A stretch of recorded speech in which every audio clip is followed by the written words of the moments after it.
یا رب العالمین الحمدللہ رب العالمین والصلاة والسلام علی اشرف الانبیاء والمرسلین اما بعد فاعوذ باللہ من الشیطان الرجیم بسم اللہ الرحمن الرحیم رب اشرح لی صدری ویسر لی امری واحلل عقدۃ من لسانی یفقهوا قولی اللہم انفعنا بما علمتنا وعلمنا ما ينفعنا وزدنا علما آمین یا رب العالمین۔ الحمدللہ اللہ تعالیٰ کا ہم جتنا بھی شکر ادا کریں کم ہے کہ اللہ تعالیٰ نے ہمیں یہ راتیں دکھائیں، یہ دیکھنی نصیب کی، صحت کے ساتھ، زندگی کے ساتھ، ایمان کی سلامتی کے ساتھ۔ آپ اندازہ ہی نہیں کر سکتے کہ آپ کو کتنی بڑی یہ ایک اللہ تعالیٰ کی رحمت، ایک نعمت لیلۃ القدر کی صورت میں ملی ہے۔ یہ گفٹ ہے جو اللہ تعالیٰ نے اپنے نبی صلی اللہ علیہ وسلم کو عطا فرمایا ان کی امت کے لیے، کیونکہ آپ صلی اللہ علیہ وسلم فکر مند رہتے تھے کہ میری امت کی تو اتنی لمبی عمر ہی نہیں ہے، تو یہ کیسے اتنی عبادت کریں گے جیسے پرانے لوگ کرتے تھے، ان کی تو ہزاروں سال عمریں ہوتی تھی، تو یہ کہاں وہاں تک پہنچ سکیں گے۔ اللہ تعالیٰ نے اس کے اوپر یہ اتنی بڑی نعمت دی کہ ایک رات عبادت کر لو 1000 مہینوں سے زیادہ بہتر ہے، بہتر، برابر نہیں فرمائے، بہتر ہے۔ کتنی بہتر ہے؟ 100 گنا بہتر ہے، 200 گنا، 1000 گنا، لاکھ گنا بہتر ہے، یہ نہیں بتایا۔ اور اللہ کی شان کریمی ہے کہ وہ جب عطا کرتا ہے نا تو اس کے خزانوں میں کمی نہیں، تو وہ پتہ نہیں کتنی گنا کر کے اس کو عطا کرے، ہم نہیں جانتے۔ اور جب اس کی کیلکولیشن کی گئی تو بالکل لٹرل اس کے اندر جب جاتے ہیں تو پھر پتہ چلتا ہے کہ ہاں 83 ایئر سے زیادہ کی یعنی عبادت 1000 منتھس بنتی ہے۔ تو یعنی اگر آپ اس میں اس رات کے اندر کوئی ذکر کرتے ہیں تو ایسے ہی ہے کہ جیسے آپ نے 83 ایئر سے بھی زیادہ کیا، اگر لٹرل سینس میں لیا جائے۔ ویسے تو 1000 مہینے یا 83 ایئرز مینز لائف سپین، کیونکہ کسی کا زندگی کتنی ہوتی ہے، اتنی ہوتی ہے زیادہ سے زیادہ، تو یعنی پوری زندگی اگر کوئی کچھ بھی نہ کرے، نہ کھائے، نہ پیے، نہ باتھ روم، نہ کوئی اور کام کرے، بس عبادت ہی کرتا رہے، اور یہ دیٹس ناٹ پاسبل، عبادت ہی کرتا رہے تو یہ اس سے بھی زیادہ بہتر ہے۔ اور کون اتنی عبادت کر سکتا ہے؟ آپ صلی اللہ علیہ وسلم نے فرمایا کہ جو لیلۃ القدر سے محروم ہو گیا نا وہ ساری خیر سے محروم ہو گیا۔ یعنی یہ اتنی پاورفل نائٹ ہے، یہ اتنی قدر والی رات ہے، یہ اتنی اہم رات ہے، اس میں اتنی خیر ہے کہ اگر کوئی اس سے ڈپرائیوڈ ہو گیا نا، کسی کو یہ نہیں نہ ملی، وہ سویا پڑا رہ گیا، وہ ساری خیر سے محروم ہو گیا۔ تو اس کی عبادت انسان کو ساری عمر کی عبادت سے بہتر سمجھے، اور اسی طرح کہ ساری زندگی کی جو آپ کی کمیاں ہیں وہ پوری ہو سکتی ہیں ایک رات میں۔ مگر شور شارٹ کس کو یہ رات مل سکتی ہے؟ شور شارٹ 100%، کہ کوئی کہہ سکتا ہے کہ مجھے یہ ملی ہے، وہ وہی ہو سکتا ہے جو تمام 10 راتیں جاگتا ہے اور عبادت کرتا ہے، بس۔ اس لیے کہ اب کسی کو بھی نہیں پتا نا کہ کون سی رات ہے۔ وہ پتہ ہے کتنی ساری روایات ہیں صحابہ کی، اور جس میں کسی نے انہوں نے قسم کھا کے کسی نے کہا یہ والی رات ہے، کسی نے کہا فلاں والی رات ہے، تو ہم کس کو کہیں کہ یہ صحیح نہیں کہہ رہے؟ کسی کو بھی نہیں کہہ سکتے نا۔ تو اس کے بعد علماء نے یہی کہا کہ یہ رات موو ہوتی ہے ہر سال، کبھی کسی دن کسی تاریخ کو، کبھی کسی تاریخ کو، اور آج کل تو خیر آپ ویسے ہی کچھ نہیں کہہ سکتے۔ مطلب ہمارے ملکوں سے میسیجز آ رہے تھے کہ ہماری طاق رات ہے، یہ جمعے کی رات ہے، اور دیکھیں طاق رات بھی ہماری ہو گئی اور جمعے کی بھی رات ہو گئی، تو کتنی بابرکت ہو گئی، ہماری طرف یہ ایون نائٹ ہے۔ تو اب کس کو مانے اور کس کو نہیں مانے، خود بتائیں نا۔ تو اس لیے ہمیں تو ذرا بھی رسک نہیں لینا، ذرا بھی رسک نہیں لے سکتے ہم۔ کسی کو سمجھ لیں ہیروں کی سونے کی کان مل رہی ہو، سیٹ نہیں بات کری، کانیں مل رہی ہوں، یہ بس ایک رات ہے کہ آپ نے کام کرنا ہے اور آپ کو کانیں مل جائیں گی، مائنز مل جائیں گی، جتنا مرضی سونا اس میں سے لیں۔ کون چھوڑے گا؟ ہم تو چھوٹی چھوٹی چیزوں کے اوپر تو کیا چند ڈالرز کی چیزیں ہوتی ہیں، وہ بھی پیسے پے کرنے کے لیے نہیں ہوتی، مفت نہیں ملتی، اس کے لیے بھی کتنی محنتیں کرتے ہیں, سردیوں میں کھڑے رہتے ہیں باہر اسٹوروں کے, تو کیا اتنی تھوڑی سی راتوں کے لیے نہیں جاگ سکتے ہم؟ اس کے پھر بھی 10 دفعہ پوچھے نہیں آڈ نائٹ ہے نا, تو یہ تو ایون ہے, تو پھر رہنے ہی دیتے. کیوں؟ ہم کیا رسک لے سکتے ہیں؟ ذرا بھی نہیں لے سکتے. ہر رات کو سوچیں یہی ہے. جب آپ یہ سوچ کے کریں گے نا عبادت, تبھی عبادت صحیح ہو سکے. اور اگر یہ ہوگا نا, پتہ نہیں اب ہے آج کی ہے کہ نہیں ہے, میرے خیال میں وہ 27ویں کی ہوگی, میرے خیال میں وہ 25ویں کی ہوگی, مجھے تو لگتا ہے 29ویں کی ہوگی, تو پھر کوئی رات بھی صحیح سے عبادت نہیں کر سکیں گے. یہ کتنی گرینڈ نائٹ ہے کہ جس کا نام ہی قدر ہے, لیلۃ القدر, قدر کی رات. اور قدر کے کئی معنی ہیں نا. قدر کا ایک معنی قدر و منزلت ہے, بڑی قدر و منزلت والی رات ہے, بہت ویلیوبل رات ہے, اتنی قدر و منزلت ہے اس کی اللہ کے ہاں, بڑی شرف والی رات ہے. اس لیے کہ اس میں اللہ تعالیٰ نے قرآن کریم کو لوح محفوظ سے آسمان دنیا پہ اتارا تھا. اور امام شعبی کہتے ہیں کہ اسی رات میں جبرائیل علیہ السلام آپ صلی اللہ علیہ وسلم تک لے کر آئے تھے. تو فرشتوں کے سردار, رسولوں کے سردار تک اللہ کے کلاموں میں سے سب سے جو بڑا کلام ہے, عظیم کلام ہے, وہ لے کر اترے تھے. اور بیسٹ نائٹ میں, پورے سال میں ایسی رات نہیں ہے کوئی جیسی یہ رات ہے. اور قدر قدرت سے بھی ہے, پاور, کہ اس میں اللہ تعالیٰ قدرت رکھتا ہے کہ ہماری حالتیں بدل دے, ہمارے معاملات بدل دے, ہمارے حالات بدل دے. اور میں نے آپ کو بتایا تھا کہ قدر جو ہے تنگی سے بھی ہے. قدر وہ رزق ہو, یہ آتا ہے نا کہ اس کا رزق تنگ کر دیتا ہے. تو اس لیے کہ اس میں اتنے فرشتے اترتے ہیں زمین پہ کہ جتنے ریت کے ذرے ہیں یا جتنے زمین پہ پتھر ہیں, اس قدر فرشتے آتے ہیں.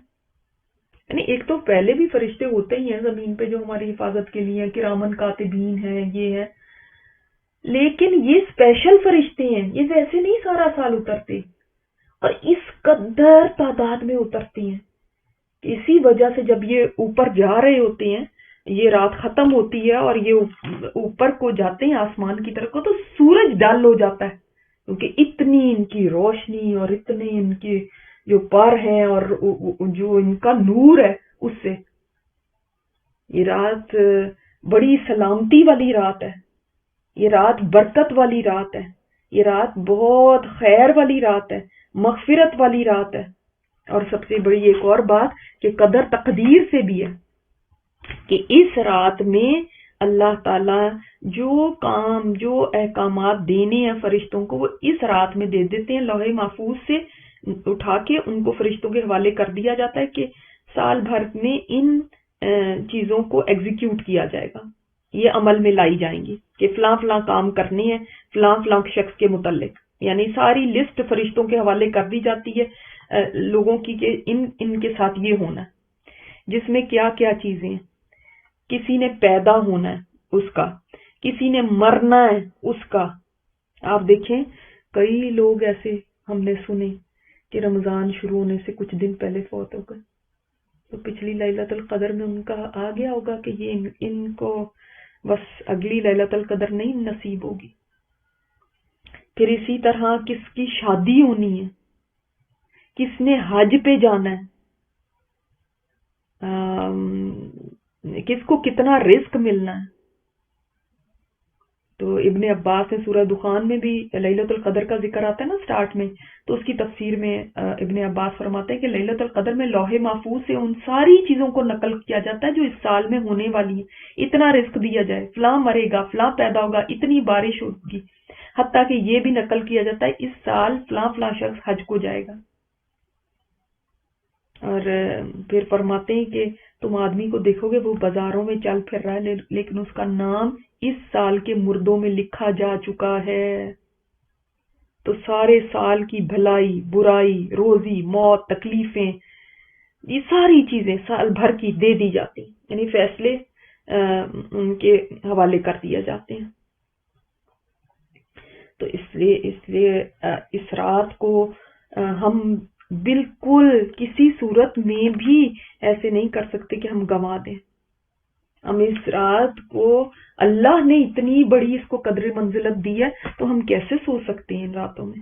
یہ سمجھ لیں قرآن کی اینیورسری کی رات ہے، قرآن پاک کی عید ہے یہ.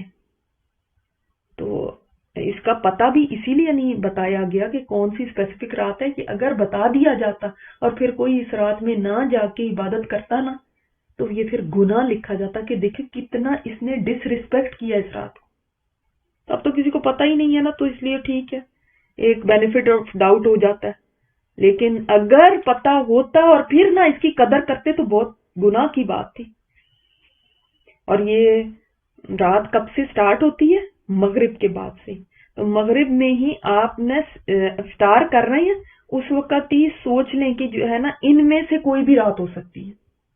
اب کی جتنی بھی ہماری افطاریاں رہ گئی ہیں، اب جو ہو چکی ہیں 2 وہ تو گزر چکی، جتنی بھی رہ چکی ہیں ان میں افطار کے وقت میں سوچیں کہ یہ والی رات ہے، وہ یہ رات ہے. اور اب اپنی زبان کو بھی کنٹرول کر لیں، فضول نہ بولیں، بس اللہم انک عفو تحب العفو فاعف عنا، اللہم انک عفو تحب العفو فاعف عنا، یہ بند کریں. تو یہ اللہم صلی علی محمد وعلی آل محمد، اللہم صلی علی محمد وعلی آل محمد، نہ بحثوں میں پڑے نہ ہی فضول باتیں.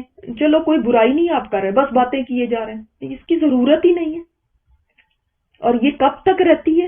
حتی مطلع الفجر، فجر بھی طلوع ہو جائے. ایک ہوتا ہے نا جس میں ہم روزہ بند کرتے ہیں، فجر کی اذان ہو، ابھی طلوع ایسے نہیں ہوئی، یعنی جب سورج نکلنے شروع ہو جاتا ہے تبھی تو اینجلز اوپر جا رہے ہوتے ہیں کہ ان کی اتنی یعنی اتنا ان کا نور ہوتا ہے.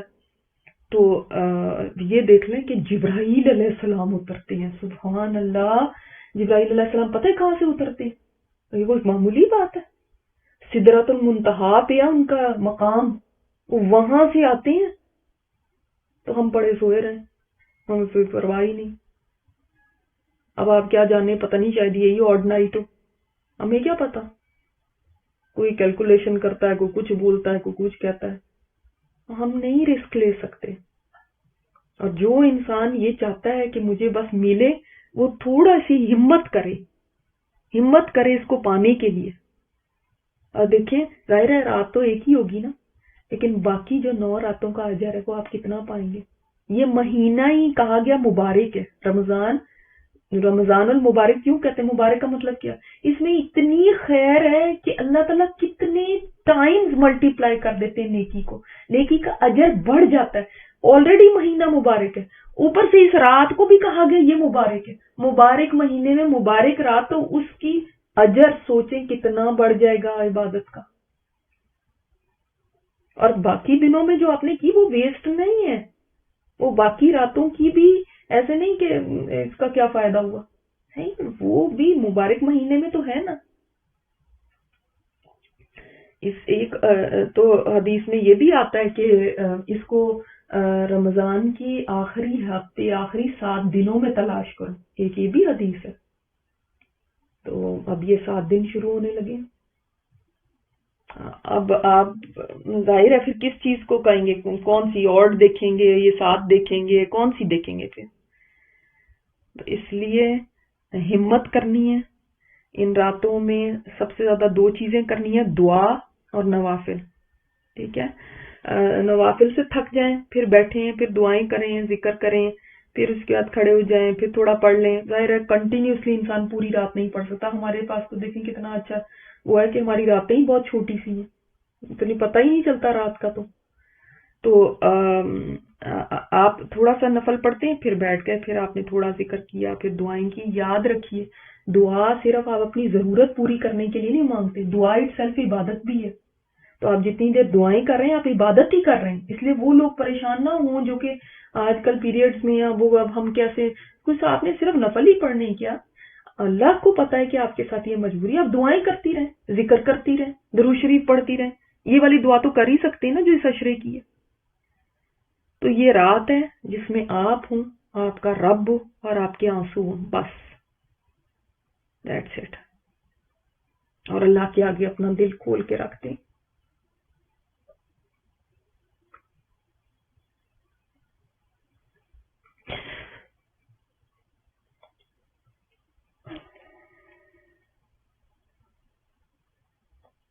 اللہ تعالیٰ ہمیں معاف کر دے. اللہم انک عفو تحب العفو فاعف عنا. اس رات میں سلامتی ہے، سکون ہے، اسی لیے فرمانا سلام حتی مطلع الفجر. اتنی سکون اور سلامتی ہے، فرشتے سلام لے کے اترتے ہیں، سلام بھیجتے ہیں. اور ایک جگہ پہ تو آتا ہے امام شابی کہتے ہیں کہ اتنے فرشتے آ جاتے ہیں، وہ بندہ جو عبادت میں لگا ہوتا ہے نا، اس کے اتنے فرشتے اس تک آ جاتے ہیں کہ اس سے لے کے آسمانوں تک فرشتے ساری جگہ کو پر کر دیتے ہیں اور اس کے اوپر سلام بھیجتے ہیں، کیونکہ فرشتوں کو عبادت پسند ہے نا، تو خود عبادت گزار ہے، وہ اللہ کو رپورٹنگ کرتے ہیں. تو یہ معمولی باتیں نہیں ہیں. پتہ نہیں ہمیں ملنی ہے کہ نہیں دوبارہ ایسی رات میں، پتہ نہیں رمضان بھی ملے گا کہ نہیں ملے گا، کیا پتہ ہے زندگیوں کا. تو ذرا ہمت کریں پلیز، ہمت نہیں چھوڑنی. مسجد نہیں جا سکتے کوئی بات نہیں ہے تو کیا کریں، ہم یہ کریں وہ کریں، تھوڑی دیر میں ادھر باتیں ادھر باتیں، ادھر دیکھ لیا، اب ٹی وی کا چینل کھول کے اس میں دیکھنے لگے، اب یہ فون پہ لگا لیا کچھ، کوئی وہ چیٹنگ شروع کر دی. نہیں، یہ اللہ سے بات کرنے کی وہ ہے، عبادت کے دن ہے، عبادت کی راتیں ہیں.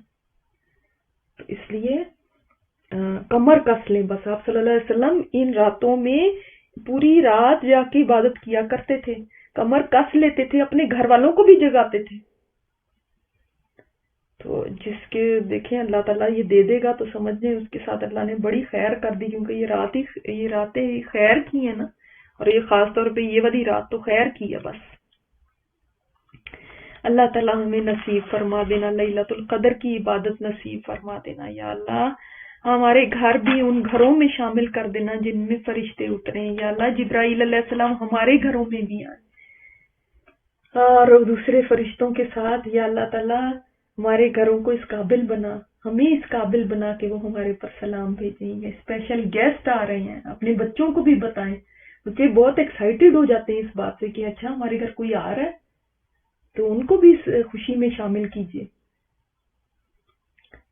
اللہ تعالیٰ نصیب کرے ہمیں ایسی عبادت جس سے وہ راضی ہو جائے ہم سے. چلتے ہیں اپنی سیریز کی طرف.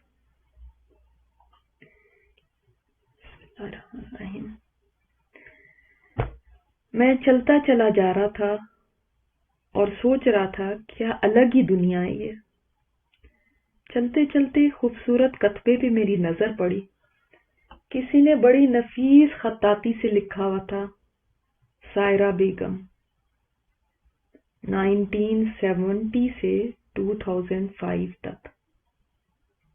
سنگ مرمر سے بنے ہوئے اس کتبے کو لگتا تھا کسی نے بڑے شوق سے بنوایا. اس کے پیچھے بھی کوئی کہانی ہوگی. صرف اتنی چھوٹی سی عمر پائی، 35 سال. میں ابھی سوچوں میں ہی گم تھا کہ بابا جی نہ جانے کہاں سے آ گئے. کب وہ میرے پیچھے آ کے کھڑے ہو گئے اور مجھے کتبے پہ غور کرتے ہوئے دیکھ کے کہا، اس عورت کو میں نہیں بھلا سکتا. جب یہ لائی گئی تھی تو اس کے بچے بھی آئے تھے اس کے جنازے کے ساتھ. چھوٹے چھوٹے 4 بچے بے قابو ہو رہے تھے غم سے. ان کا رونا مجھ سے دیکھا نہیں جا رہا تھا، جیسے وہ ماں کے لیے بلک رہے تھے. یہ کہہ کے بابا جی تو چلے گئے اور میں وہیں بیٹھا سوچنے لگا، اگر آج یہ عورت کھڑی ہو سکے تو کیا کرے گی. بھاگ کے اپنے بچوں سے لپٹ جائے گی، ان کو گلے لگائے گی، ان کو چومے گی، ان کے صدقے واری جائے گی.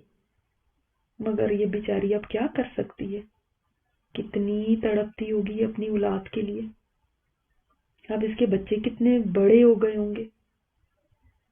میں اپنے خیالوں کی دنیا میں کھویا ہوا تھا کہ مجھے یوں لگا گویا کسی نے مجھے پکارا ہے، جنید تمہیں کیا معلوم، مجھے اپنے بچے یاد نہیں آتے، مجھے گھر یاد نہیں آتا.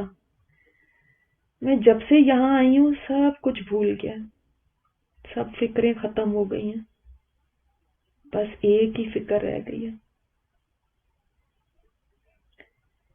مجھے یہ خواہش نہیں ہے کہ میں ان کو دیکھوں، بس ایک خواہش ہے کہ کاش میں دنیا میں واپس چلی جاؤں اور اپنے لیے کوئی نیکی کما لوں، جو نمازیں صحیح نہیں پڑھی تھیں ان کو سنوار کے پڑھ لوں، جو روزے رہ گئے تھے ان کو پورا کر لوں۔ ایک بار موقع مل جائے تو خوب خوب صدقہ کروں اپنے ہاتھ سے۔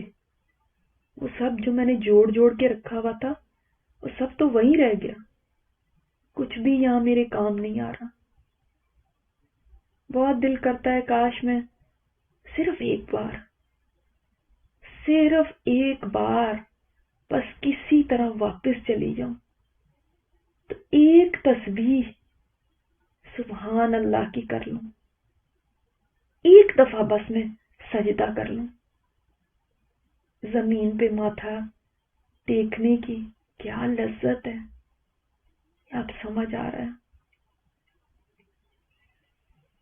اس کی آواز میں اس قدر ڈیسپریشن تھی، لگتا تھا وہ کچھ بھی کر سکتی ہے اس سب کے لیے۔ مجھے ہلکی ہلکی سسکیوں کی آواز آنے لگی۔ میں توبہ کرنا چاہتی تھی مگر موقع نہیں ملا۔ وہ دن مجھے کبھی بھول نہیں سکتا جب سب لوگ ہمارے گھر پہ جمع تھے، ہم پکنک کے لیے نکلنے والے تھے۔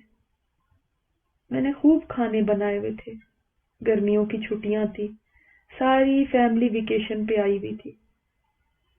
میں مہمانوں میں اتنی مصروف تھی کہ نہ صحیح سے نماز پڑھنے کا کوئی ہوش تھا نہ کسی اور کام کا۔ ساری رات بیٹھ کے ہنسی مذاق کرتے اور دن کو سوتے رہتے۔ جس دن ہم نے پکنک پہ جانا تھا تو ہر کوئی چہچہا رہا تھا، خوش تھا۔ ہم نے کسی دور کے پہاڑی علاقے کی سیر کا پروگرام بنایا تھا۔ لیٹ اٹھنے کی وجہ سے فجر تو قضا ہو گئی۔ ہاں، نکلنے سے پہلے میں نے قضا نماز ادا تو کر لی، مگر ذہن میں سارا وقت یہی گھوم رہا تھا، پتہ نہیں فلاں چیز رکھی یا نہیں رکھی، پتہ نہیں فلاں چیز کیا بھول نہ جاؤں۔ وہ نماز پڑھی یا نہ پڑھی برابر تھی، لیکن مجھے کیا معلوم تھا یہی میرا آخری دن ہے۔ مجھے کیا پتا تھا کہ یہی میری زندگی کی آخری نماز ہے۔ اب روتی ہوں، تڑپتی ہوں اس وقت کو واپس لوٹا لوں۔ اب میں وعدہ کرتی ہوں، اب میں بہت اچھی نماز پڑھا کروں گی۔ مجھے ایک بس موقع مل جائے۔ میں یہ کب کہتی تھی کہ میں نے نیک نہیں بننا، میں نے اچھی طرح نماز نہیں پڑھنی؟ میں کب کہتی تھی؟ بس مصروفیت اتنی ہوتی تھی کہ وقت کا پتہ ہی نہیں چلتا تھا۔ اس دن تمام فیملیز الگ الگ گاڑیوں میں خوشی خوشی اپنی منزل کی طرف روانہ ہوئے، مگر میں اپنے آخری سفر کی طرف روانہ ہو رہی تھی۔ گاڑی کو حادثہ پیش آیا اور میری دنیا ختم ہو گئی۔ باقی لوگ تو بچ گئے مگر مجھے اس سے کیا؟ میرا تو کچھ بھی نہیں بچا۔ آج میری آہیں سننے والا کوئی نہیں ہے۔ میں چیختی ہوں، روتی ہوں کہ بس ایک دن اور مل جائے۔ چلو ایک دن نہ صحیح، آدھا دن ہی مل جائے۔ چلو آدھا نہ صحیح، ایک گھنٹہ یا چند لمحات ہی مل جائیں۔ اگر اتنے سالوں سے مانگ رہی ہوں، یہ خواہش پوری نہیں ہوئی۔ جنید، تم لوگ بڑے خوش قسمت ہو۔ تم دعائیں مانگ سکتے ہو، تمہیں امید ہوتی ہے کہ تمہاری دعائیں قبول ہوں گی، تم خواہشیں کر سکتے ہو، تمہاری خواہشات پوری ہونے کی گنجائش ہے۔ ہم یہاں وہ لوگ ہیں جن کی اب کوئی خواہش پوری نہیں ہو سکتی اور کوئی دعا قبول نہیں ہونی۔ دیکھو نا، میں کچھ بڑی چیزیں نہیں مانگتی، میری کوئی لمبی لسٹ بھی نہیں ہے، سوائے اس کے کہ چند لمحوں کے لیے کوئی مجھے زندگی ادھار دے دے۔ ایک بار توبہ ہی کرنے کے لیے مانگ رہی ہوں نا. مجھے تو اتنا اچانک جانا پڑا کہ توبہ کا موقع ہی نہیں ملا. میرے تو وہم و گمان میں بھی نہ تھا کہ میں اتنی جلدی چلی جاؤں گی. 35 سال. ویسے 35 سال کہنے کو 13,000 دن تھے، مگر یہ 13,000 دن کیسے اڑ گئے، کیسے ہاتھوں سے نکل گئے. ان میں کئی بار موقع آئے تھے کہ میں بالکل فارغ ہوتی تھی، مگر جب فارغ ہوتی خود کو کسی نہ کسی مصروفیت میں ڈال دیتی، خود ہی کام کھول کے بیٹھ جاتی تھی، ورنہ انٹرنیٹ کے آگے یا ٹی وی لگا کے بیٹھی ہوتی. میرے شوہر بڑے ہی نیک انسان تھے. مجھے ابھی بھی یاد ہے، کبھی مجھے کہتے تھے سائرہ کیوں وقت ضائع کرتی ہو، اٹھ کے کچھ ذکر کر لو، کچھ قرآن پڑھ لو. اور میں بڑے نخرے سے کہتی ہے کیا آپ بھی مجھے ہر وقت یہی کہتے رہتے ہیں، ریلیکس بھی نہیں ہونے دیتے کبھی. اور وہ خاموشی سے چلے جاتے تھے. اس کے بعد اس کی سسکیاں تھیں جو رونے میں بدل چکی تھی. یوں لگتا تھا وہ رو رو کے خود کو ہلاک کر لے گی، مگر وہ تو ہلاک ہو ہی چکی تھی. اس کی بے بسی دیکھ کر میری آنکھوں میں آنسو آ گئے. وہ لاچاری سے کہنے لگی کچھ اور نہیں مانگتی، کچھ اور نہیں کہتی، بس ذرا سی زندگی چاہیے. میں تو یہ بھی نہیں کہتی مجھے بچوں کا ساتھ چاہیے، میں تو یہ بھی نہیں کہتی میں نے ان کی خوشیاں دیکھنی ہیں. موت مجھے بتا کے ہی نہیں آئی، بتا کے آتی تو میں کچھ کر لیتی. میرے تو وہم و گمان میں بھی نہیں تھا. ایسا نہیں کہ میں نے کبھی کسی کو اس عمر میں مرتے نہیں سنا تھا، مگر پھر وہ خاموش ہو گئی اور طویل خاموشی کے بعد کہنے لگی مگر میں نے یہ نہیں سوچا تھا کہ میں بھی مر سکتی ہوں.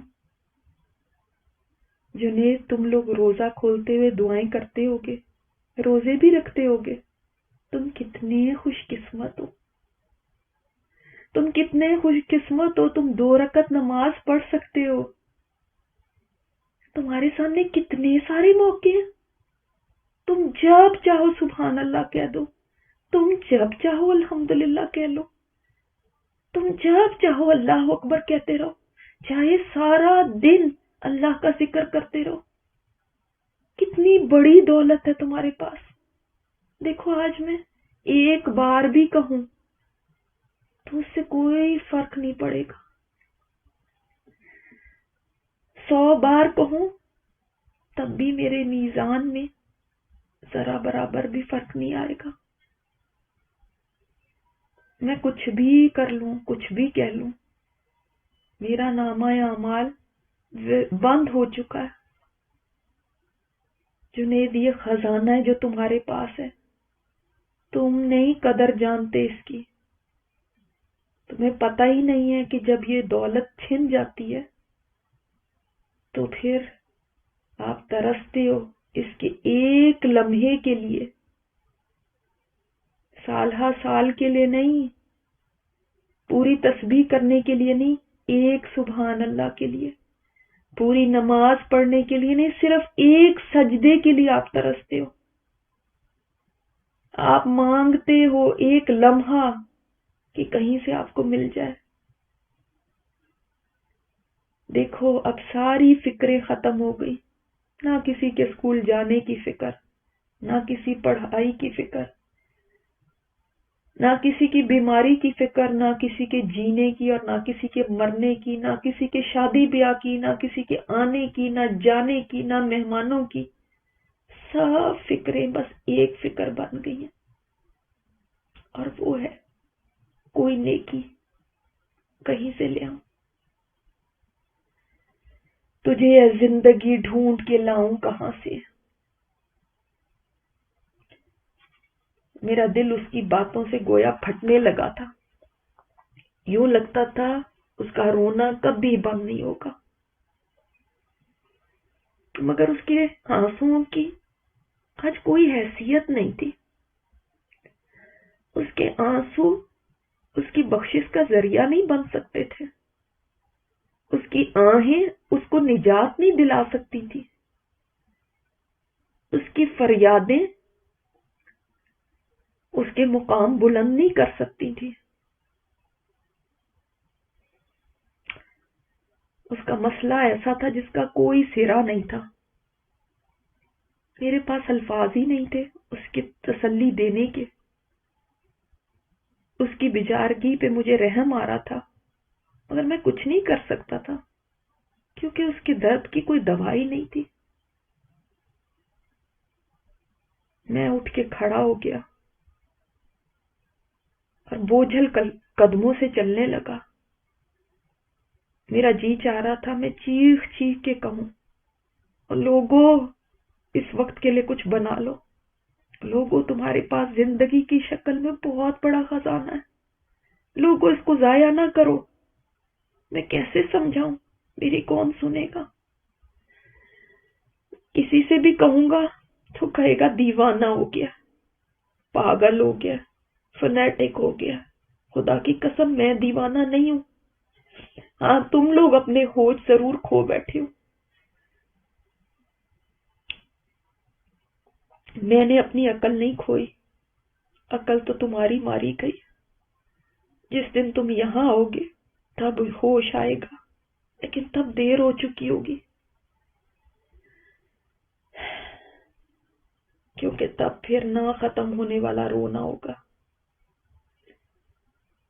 میں چلتا چلا جا رہا تھا اور مجھے ایسے محسوس ہو رہا تھا بہت قیمتی چیز کوئی میرے ہاتھ لگ گئی ہے، اور وہ ہے زندگی کی مہلت. مجھے اس قیمتی چیز کو بہت احتیاط سے استعمال کرنا ہے. واقعی میرے پاس کتنا بڑا خزانہ ہے. بے اختیار میری زبان سے نکلنے لگا، سبحان اللہ، الحمدللہ، لا الہ الا اللہ، اللہ اکبر. میں ابھی یہ بول سکتا ہوں. ہاں ابھی میں یہ بول سکتا ہوں. میں کب قبرستان سے نکلا مجھے نہیں پتا. تیزی سے گاڑی میں بیٹھا اور کب میری گاڑی مسجد کے آگے کھڑی ہو گئی پتہ ہی نہیں چلا. یوں لگ رہا تھا ابھی کہیں گنے چنے یہ سانس ختم نہ ہو جائیں. میں تیزی سے مسجد میں داخل ہوا اور سیدھا مصلی میں گیا اور سجدے میں گر گیا. میرے آنسو تھے کہ تھمنے کا نام نہیں لے رہے تھے. اے اللہ تو نے ابھی مجھے موقع دیا ہوا ہے کہ میں تیرے آگے سر زمین پہ رکھ سکوں. اے اللہ تیرا کتنا شکر ہے. میں تیرا شکر کیسے ادا کروں کہ میں ابھی سجدہ کر سکتا ہوں. آج یہ سجدہ مجھے دنیا کی سب سے قیمتی چیز لگ رہا تھا اور دل چاہ رہا تھا کبھی یہ سر سجدے سے نہ اٹھے. میں یہیں پڑا رہوں مرتے دم تک. ایسا سجدہ شکر مجھے پہلے کبھی نصیب نہیں ہوا تھا. واقعی میں دنیا کا امیر ترین انسان ہوں کہ میرے پاس زندگی کی دولت ہے. میں جب چاہوں سبحان اللہ کہہ دوں، جب چاہوں سجدہ کر لوں، جب چاہوں صدقہ کر دوں، جب چاہوں رو رو کے اپنے رب کو منا لوں، جب چاہوں توبہ استغفار کر لوں. یہ قیمتی دولت نہیں تو اور کیا ہے؟ اگر آپ میری بات سن رہے ہیں تو آپ کے پاس بھی یہ خزانہ موجود ہے. اس کے ہاتھ سے نکلنے سے پہلے اس سے فائدہ اٹھا لیجیے. اللہ آپ کا حامی و ناصر ہو.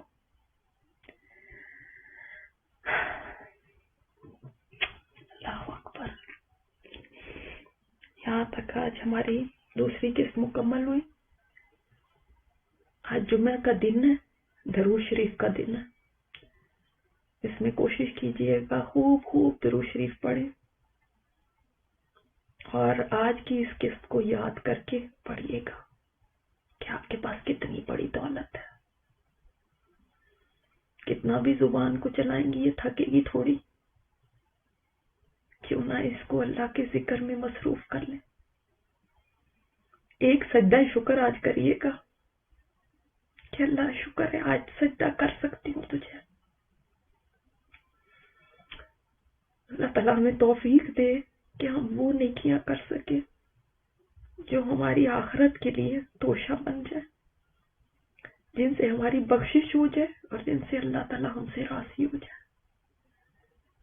سبحانک اللہم و بحمدک نشہد ان لا الہ الا انت نستغفرک و نتوب الیک. السلام علیکم ورحمۃ اللہ وبرکاتہ.